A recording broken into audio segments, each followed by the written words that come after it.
Bueno, entonces buenas tardes a todos. Voy a hacer un pequeño resumen. Primero a poner en contexto la ley estatutaria y después hablar del plan de beneficios. La ley estatutaria fue discutida en el Congreso en el año 2014 y fue sancionada el 16 de febrero del año 2015 por el presidente de la República. La ley tiene más de 20 artículos y trata muchos temas. Yo quisiera enfatizar un primer avance de la ley. En varios escenarios, yo he llamado a la ley un ejercicio de coherencia, en el sentido que la ley incorpora de manera ordenada a la normatividad, a las leyes del sistema de salud, la jurisprudencia de la Corte Constitucional. La ley nos ha permitido avanzar en algunos aspectos importantes y polémicos de nuestro sistema de salud. La ley es bastante explícita, por ejemplo, sobre la obligatoriedad o la obligación que tienen todas las instituciones prestadoras de servicios de salud a atender a las personas. Como resultado de la ley, las multas por el llamado paseo de la muerte de la Superintendencia de Salud han aumentado sustancialmente. Esto es, existe una norma de rango cuasi constitucional que obliga a las instituciones a atender a las personas en caso de necesidad.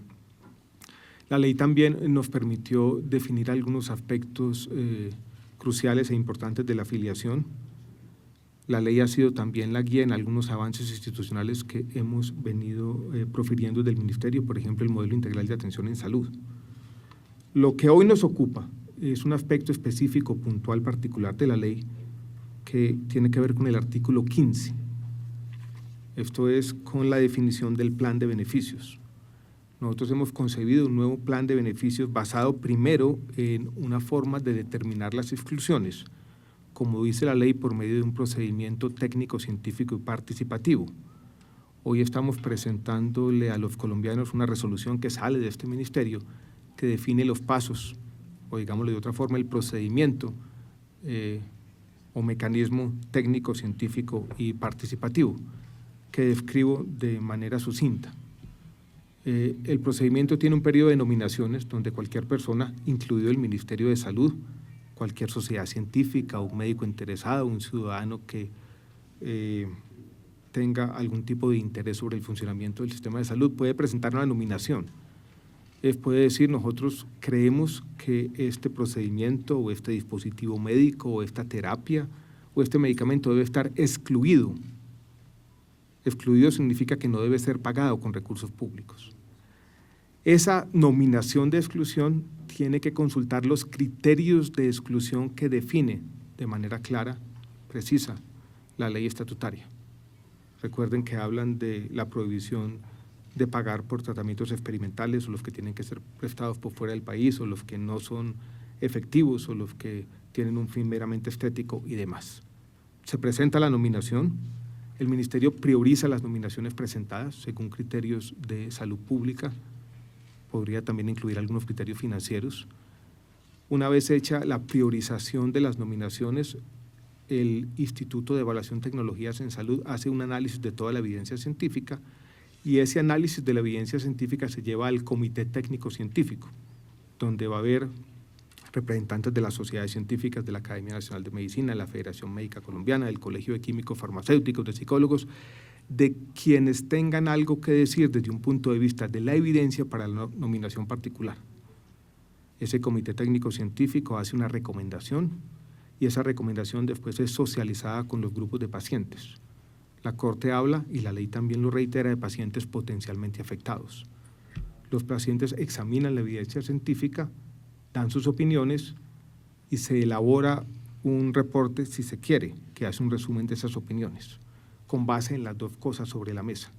Esto es, con la evidencia resumida por el Comité Técnico Científico y una recomendación clara sobre la exclusión o no de ese procedimiento de tecnología y las opiniones recogidas de los pacientes, el Ministerio toma una decisión de la exclusión. En todo caso, en eso tenemos que ser claros, ese procedimiento o ese medicamento o esa tecnología puede estar excluida, pero sigue aplicando la tutela como mecanismo o, si se quiere, apelación de última instancia. Ese procedimiento está descrito, repito, en esta resolución, que es la resolución 330, fechada 14 de febrero de este año 2017. Ese es el mecanismo técnico participativo de exclusiones. Para lo incluido, nosotros hemos querido hacer una diferenciación entre el plan de beneficios, que es la protección colectiva al derecho a la salud, y lo que hoy puede prescribirse vía el aplicativo MiPres, Mi Prescripción, que es la protección individual a los derechos, donde hemos venido avanzando para que las barreras de acceso y los problemas de oportunidad que se presentaban con los comités técnicos científicos desaparezcan una vez se tenga la implementación plena de MiPres. Todo ese esquema también debe complementarse con algunos artículos del Plan Nacional de Desarrollo que complementaron la ley estatutaria, en particular el artículo 72, que plantea cómo van a ser incorporados a nuestro sistema público de salud los nuevos medicamentos y las nuevas tecnologías. Yo creo que ese es un resumen apretado de… Ministro, la mayor confusión en el día de hoy era que a partir de hoy desaparecía el post de todo aclaremos de manera sencilla que eso no es cierto y que se está reemplazando por un nuevo plan de beneficios y la fórmula MiPres. Sí, yo quiero decirlo de manera clara, si se quiere. Las interpretaciones más maximalistas, las que dicen que ya no hay un plan de beneficios, en el fondo no son ciertas. Pero en el fondo lo que le debe interesar a los ciudadanos es lo que está cubierto y lo que no está cubierto.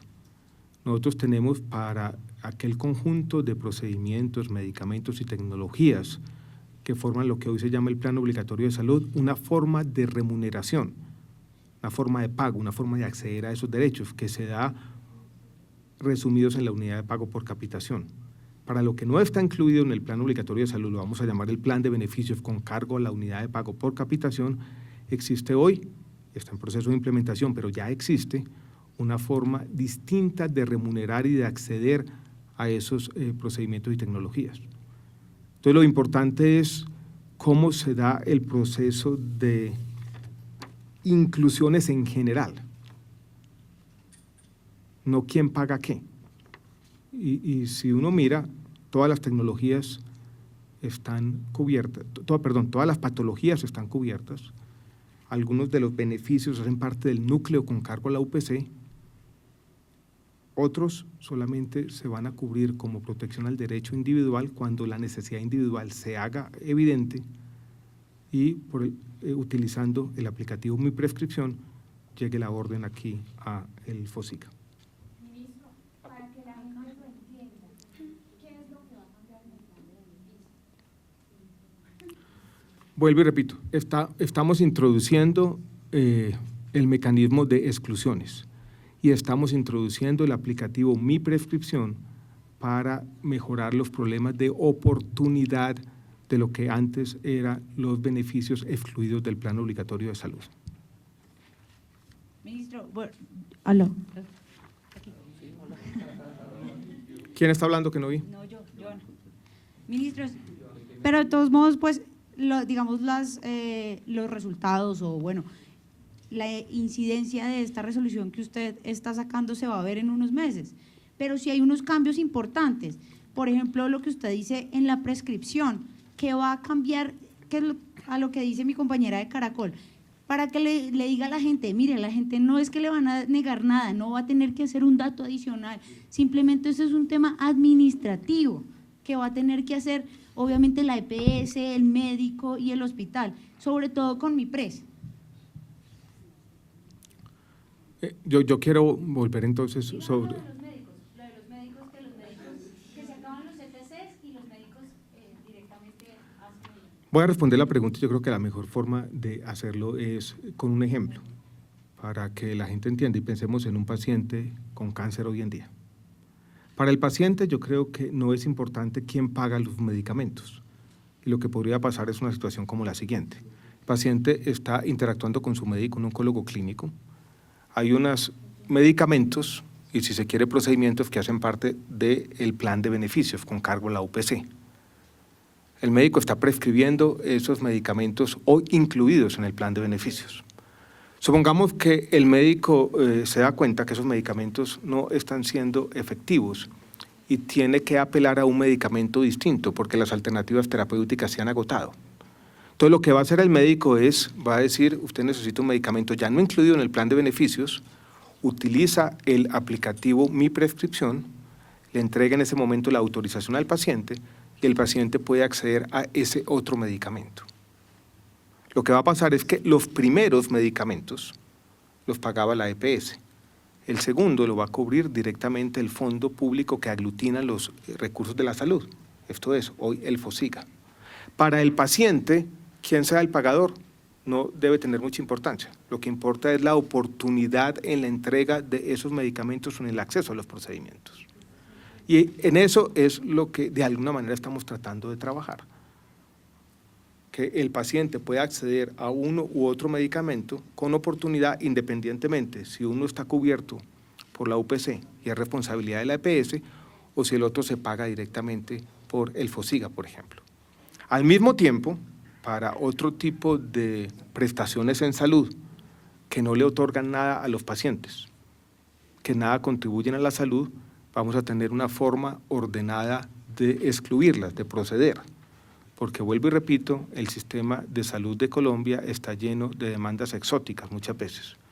Pagamos decenas, en muchos casos cientos de miles de millones de pesos al año por lociones, pomadas, pañitos húmedos, terapias con animales, ascensores, choferes y demás. Ministro, qué pena, es que iba a continuar. Sí, tú también me preguntaste. Ministro, yo quería preguntarle, hay temas polémicos que están en el sector salud, si se pagan, si no se pagan, los pañitos, los pañales, las terapias ABA. Expliquen, díganos, digamos, este tipo de cosas finalmente son las que se van a estudiar allí, ¿verdad? ¿Quién las puede postular? Entonces supongamos que mañana una ciudadana interesada, Giovanna Contreras, presenta una nominación al ministerio para que no se cubran, por ejemplo, los pañitos húmedos. Llega aquí esa nominación, nosotros estudiamos toda la evidencia, tenemos hoy formas de saber cuánto paga el sistema de salud por este tipo de utensilio, hacemos una priorización y formamos un comité técnico-científico que nos va a dar una recomendación clara sobre qué tipo de pacientes lo necesitan y demás. Con base en ese comité técnico-científico y con base en las opiniones de los pacientes, el ministerio tomará una decisión y podemos entonces, utilizando el procedimiento que describe la ley estatutaria y que avaló la Corte Constitucional, excluirlo. Esto ya no hace parte de las prestaciones en salud que se pagan con recursos públicos. Ministro, hablemos un poco de cómo se entrará a financiar algunos puntos que incluye la ley estatutaria, ya que en algún momento se había hablado de que se financiarían con el impuesto a las bebidas azucaradas y finalmente esto no prosiguió. O sea, ¿cómo continuará el ministerio sosteniendo este punto? El ministerio tiene para el año 2017, para aquellas prestaciones en salud que no hacen parte del plan de beneficios, y para el régimen contributivo en particular, el régimen subsidiado es una historia distinta, un presupuesto de más o menos 2,5 billones de pesos. Nosotros teníamos unas preocupaciones, y yo las hice públicas en algunos debates en el Congreso a final del año pasado, sobre cómo íbamos o de qué manera íbamos a pagar por este tipo de prestaciones o procedimientos. Teníamos problemas haciendo el cierre presupuestal o fiscal del sistema de salud, año 2017. Afortunadamente, con la reforma tributaria, con el IVA social o el medio punto de IVA que fue asignado al sistema de salud, y a eso habría que sumarle el impuesto al tabaco, eso nos va a representar un valor cercano a los 1,5 billones de pesos que van a ser adicionados por el Congreso de la República en el mes de marzo, cuando el Ministerio de Hacienda piensa llevar una adición. Entonces, estamos en ese proceso. Afortunadamente tuvimos la reforma tributaria, vamos a tener recursos adicionales y eso nos va a permitir por lo menos tener financiados esos 2,4, 2,5 billones de pesos, que es el presupuesto que estamos estimando para ese conjunto de tecnologías que protegen el derecho individual, es el nombre que estamos utilizando a la salud. Puede pasar lo siguiente, yo también quiero manifestar y vamos a hacer un monitoreo a lo largo del año. Como este es un sistema más generoso, pero un sistema que al mismo tiempo va a poner en práctica instrumentos de autorregulación por parte de la comunidad médica, vamos a ver cómo se sopesa una cosa con la otra. si nosotros vemos que la mayor generosidad, el acceso más fácil a estos medicamentos, porque el 80% de lo que está por fuera del plan de beneficios son medicamentos, nos está llevando a un gasto excesivo, veremos si necesitamos más recursos o tenemos que extremar los controles o qué está ocurriendo. Pero por ahora estamos tranquilos con los recursos que nos entregó la última reforma tributaria. Ministro, la ley estatutaria creó la expectativa de las inclusiones totales. ¿Qué final respuesta hay frente a quienes pensaban que el sistema iba a tener todo incluido y ahora estamos mostrándole al país la manera como vamos a excluir cosas del sistema?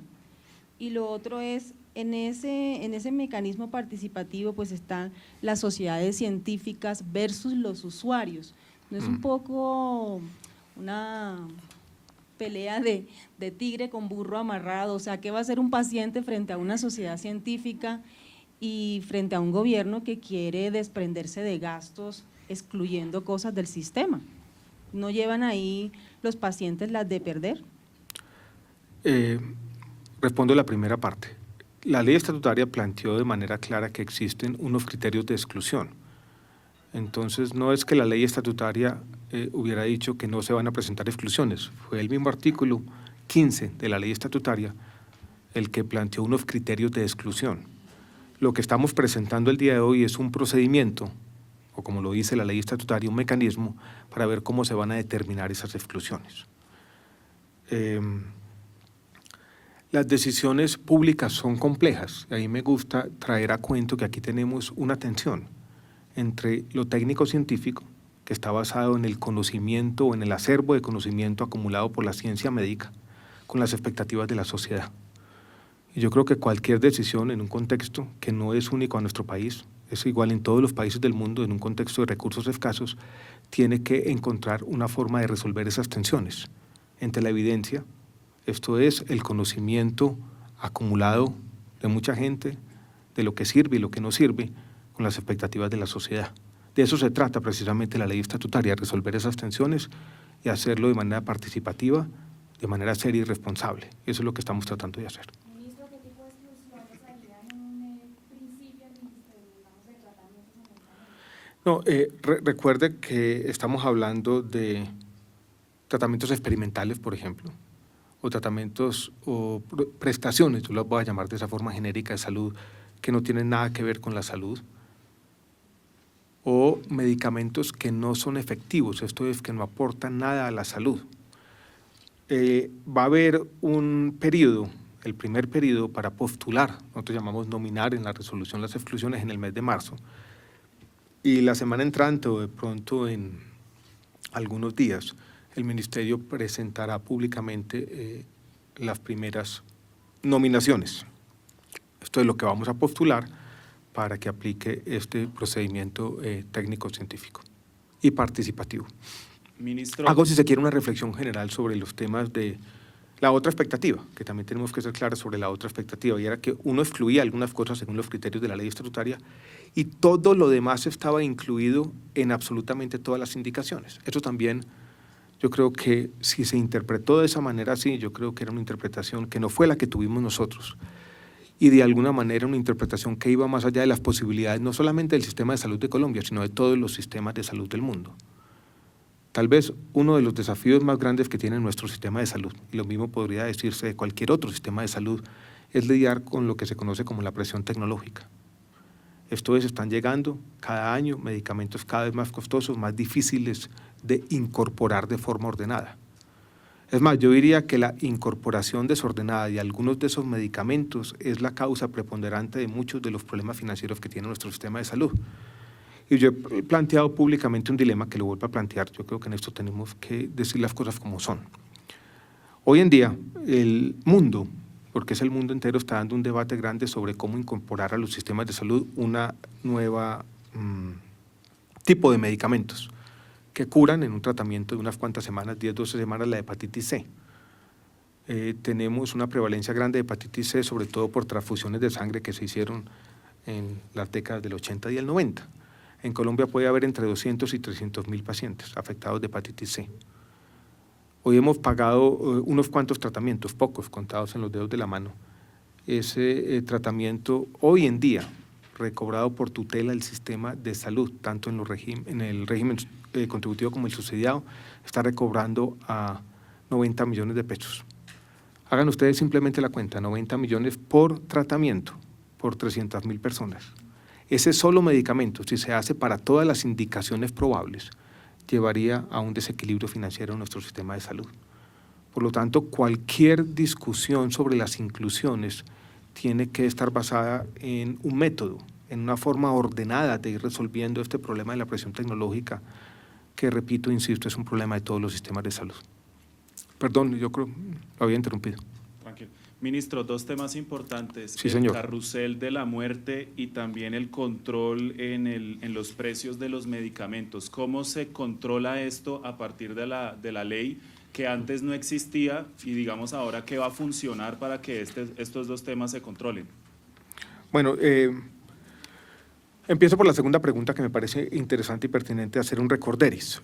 La ley estatutaria habla de el control de precios de medicamentos y lo hace de manera bastante clara, incluso describe de manera sucinta un procedimiento de cómo se debe hacer el control de precios de medicamentos.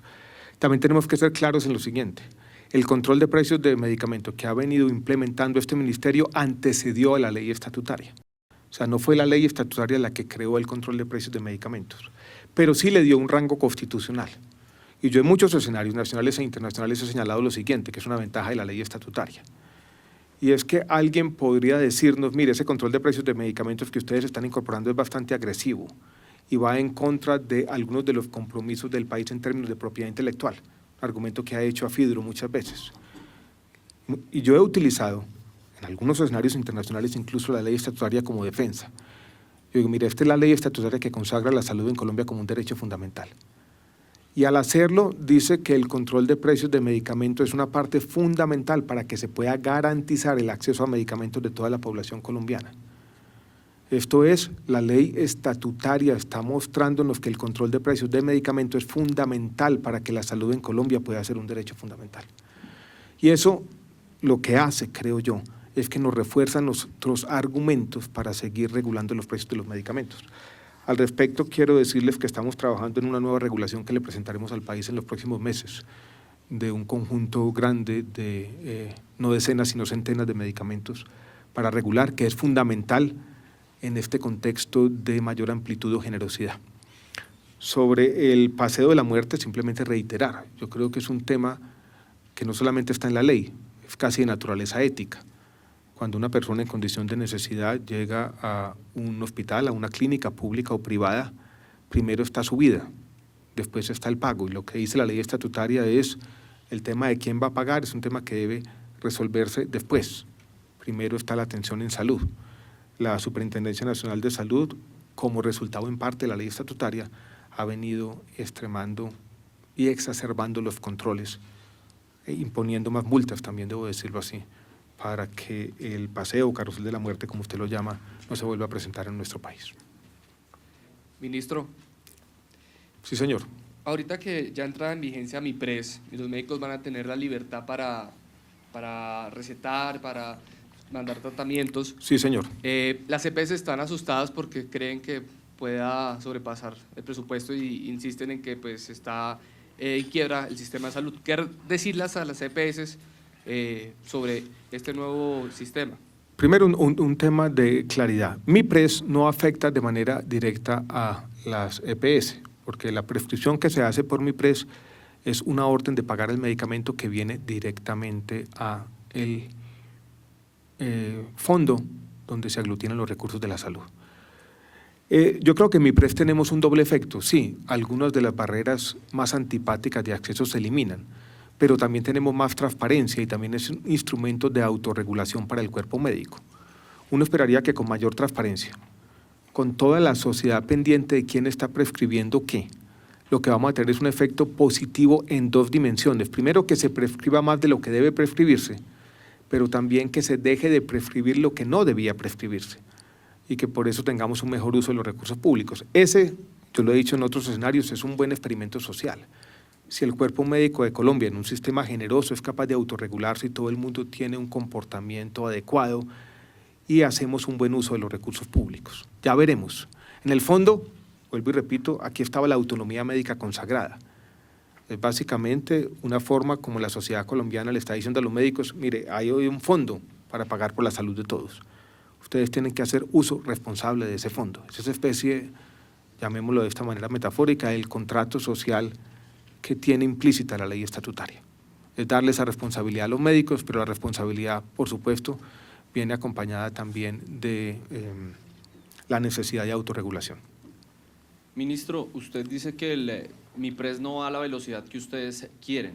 Sí, es verdad. Ya el CTC no está. ¿Quién está aprobando esos medicamentos especiales? No, desafortunadamente en muchos casos todavía hemos tenido que utilizar los comités técnicos científicos. Nosotros teníamos la pretensión primero de que MIPRES entrara en funcionamiento el primer mes de este año.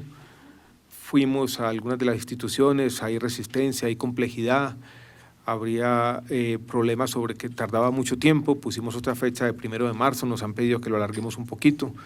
Vamos a hacer un trabajo de campo en algunos de los hospitales, yo incluso he pensado irme allí a ver qué es lo que está ocurriendo en el terreno, pero vamos a tener que poner una fecha perentoria, porque no podemos seguir aplazando esto indefinidamente. ¿Quién puede nominar? Si una persona, uno de los Cualquier 49 persona. millones, Ya estamos hablando de exclusiones, no de mi prescripción.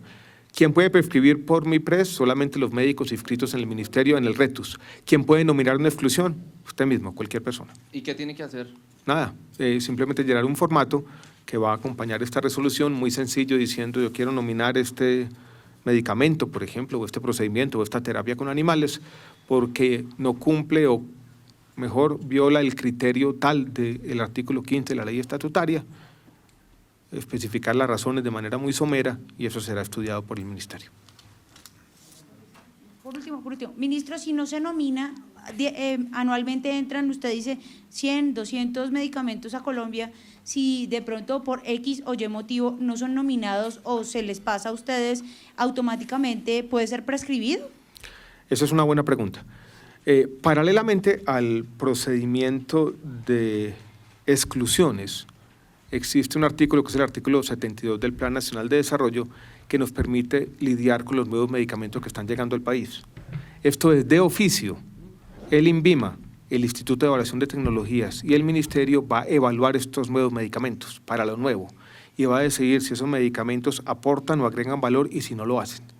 Si los análisis, en este caso de la evidencia, descubren que un nuevo medicamento, por ejemplo, no aporta nada, ese medicamento no tendrá registro sanitario y por lo tanto, según algunos de los criterios del artículo 15 de la ley estatutaria, estará excluido. Entonces, el artículo 72 del Plan Nacional de Desarrollo también es un instrumento para esto que yo he querido denominar como la forma ordenada como estamos incorporando las tecnologías al país. ¿Estamos listos? Listo. Gracias a todos.